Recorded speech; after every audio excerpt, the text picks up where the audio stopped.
Fala pessoal, seja muito bem-vindo. Se você está passando por aqui pela primeira vez, eu sou o Marcos Saravalli, estrategista-chefe de investimentos da Sara Invest, né, com mais de 20 anos no mercado, atuando como analista e gestor de grandes fundos de investimentos.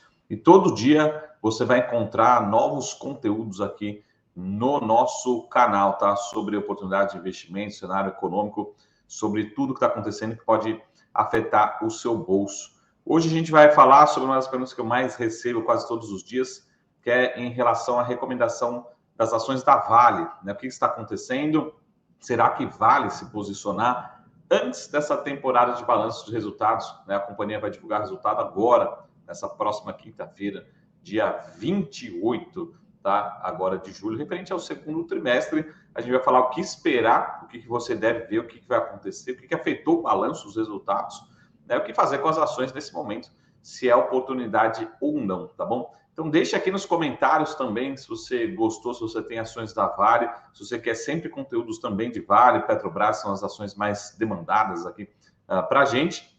E também lembre sempre de deixar o like, ativar o sininho, né? Ajudar a crescer o canal, chegar cada vez mais longe aqui, né? Um trabalho 100% independente, não estamos ligados a nenhum banco, nenhuma corretora e 100% também gratuito aqui no nosso canal, tá? Então, primeira coisa, vamos ver o que aconteceu no câmbio nesse período. Lembrando que, assim, fazendo um resumo muito simplista aqui, a gente sabe que os resultados da Vale são afetados por duas grandes variáveis, né? Pelo câmbio, né? Em relação ao real, em relação ao dólar, e também o preço do minério de ferro, tá bom? Tem outras commodities importantes no balanço da Vale, mas principalmente minério de ferro. Então, a primeira coisa que a gente precisa lembrar é o câmbio, tá? Então, como é que foi o câmbio aqui? A gente consegue ver o dólar em relação ao real, né? O real em relação ao dólar desde nos últimos anos, nos últimos 5 anos aqui.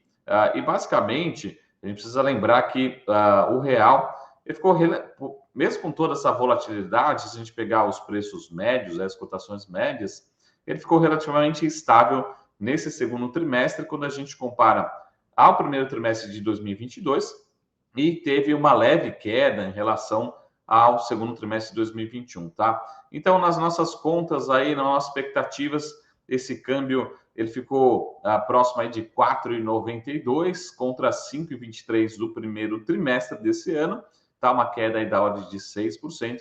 Quando a gente compara com o segundo trimestre de 2021, a queda foi da ordem de 7%, tá? Então, teve uma queda, isso vai trazer impacto negativo para a geração de caixa operacional da Vale, mas não foi tão relevante assim.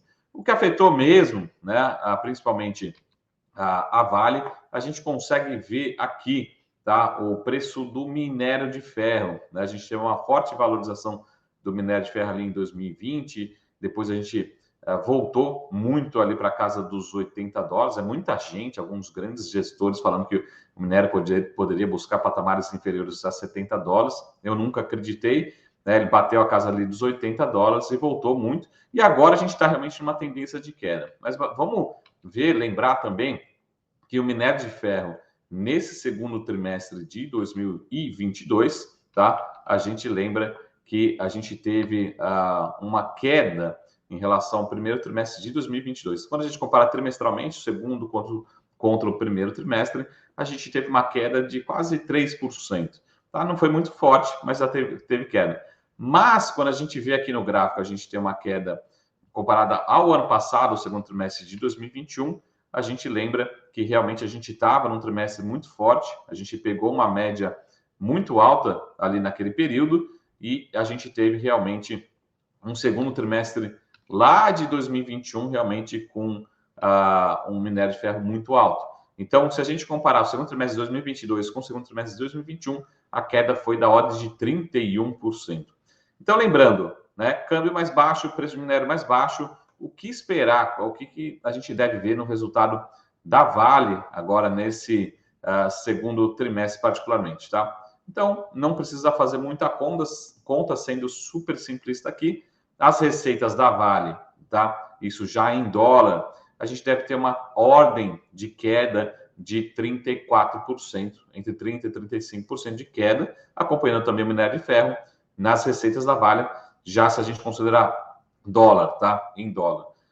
Lembrando também que todas essas companhias possuem alavancagem operacional, isso que a gente tem falado quase todos os dias lá no nosso projeto, no mercado exponencial, né? Encontrar essas ações, quais são as melhores oportunidades, mas no lado negativo também é verdadeiro, né? A gente espera que o EBITDA, que é a geração de caixa, possa cair cerca de 50% quando a gente compara lá com o segundo trimestre de 2021, tá bom? Então esse é o alerta que a gente deixa, o mercado não deve dar muito peso para lucro líquido, mas o lucro líquido também deve cair na comparação trimestral, tá? Lembrando que se você está preocupado com dividendos, né, a companhia tem uma métrica de dividendos que é relativamente simples, é pública, está lá no site de relações com investidores, mas é basicamente um percentual da geração de caixa menos o CAPEX, menos os investimentos, tá bom?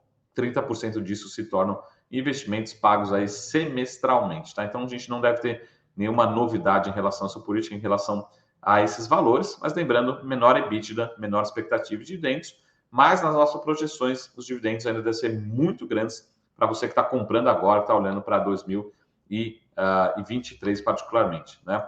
Recentemente, também nessa semana, a gente consegue ver aqui, a gente teve a própria mineradora divulgando, antecipando o resultado, divulgando a produção de minério de ferro, né, que caiu nesse segundo trimestre, então isso aqui é só a produção, e também ela reduziu a projeção, né, para esse ano, passando por um range, aí, para uma faixa entre 310 e 320 milhões, né, segundo aqui a própria BMC News, e a faixa anterior era entre 320 e 335 milhões de toneladas para esse ano de 2022. Então, isso também pode ter um impacto na receita projetada, no lucro projetado, nos dividendos projetados, mas não tem grande impacto. Lembrando que é um alerta que a gente deixa, os resultados vão ter queda, né? Acho que o mercado todo que está no dia a dia, com a gente que faz projeção, está analisando, a gente já espera essa queda, já está na conta, mas já deixa o alerta caso você veja um resultado negativo. É isso basicamente que vai acontecer, tá? Olhando aqui para o gráfico do minério de ferro, tá? A gente tem realmente um minério de ferro numa tendência de queda, mas a gente não vê muito espaço para quedas muito fortes além desse patamar. Pode cair e voltar ali para aquele patamar ali de próximo de 80 dólares, um pouquinho para baixo, né? 95, 90, 80 dólares. Eu acredito que sim, mas não tem muito espaço, né? Já que a China também quer retomar o ritmo de crescimento, o ritmo de demanda, isso que a gente vem acompanhando, a gente vem sinalizando, tá bom? Então, na nossa opinião, essas quedas recentes da Vale, caso você esteja realmente olhando para o longo prazo, acreditamos que possa ter um bom ponto de entrada, mas lembrando que a gente está realmente numa tendência de queda do minério de ferro e pode continuar trazendo pressão para as ações no curtíssimo prazo, tá? Olhando para o longo prazo, a companhia continua saudável, gerando caixa, gerando bom potencial de dividendos, e a gente acredita assim que o minério de ferro, no longo prazo, possa buscar um patamar próximo de 80 dólares, mas no curto prazo, eu acho que esse patamar aqui de 100 dólares, né, entre 90 e 110 dólares é o que deve permanecer no curto e médio prazo. Mas lembrando, o curtíssimo prazo, toda a questão de inflação, juros mais altos, recessão econômica em alguns países, isso pode continuar trazendo minério de ferro no curto prazo, um pouquinho, patamar um pouquinho mais para baixo, mas a gente não acredita que vá muito além do patamar que foi ali no final de 2021, perto de 80 dólares, tá? Um pouquinho acima de 80 dólares, a gente não espera muito além disso. Lógico que cenários, né, mais pessimistas podem acontecer, mas na nossa opinião não é o cenário mais provável nesse momento, tá bom? Então, essa é a nossa percepção, esse é o nosso alerta que a gente deixa, tá? Lembrando desses dois fatores, dólar foi um pouquinho menor, né, em relação ao real, mas principalmente o minério de ferro num patamar muito menor, na comparação, principalmente em relação ao segundo trimestre de 2021, pode trazer resultados bastante negativos na receita, mas principalmente na geração de caixa no EBITDA nesse trimestre.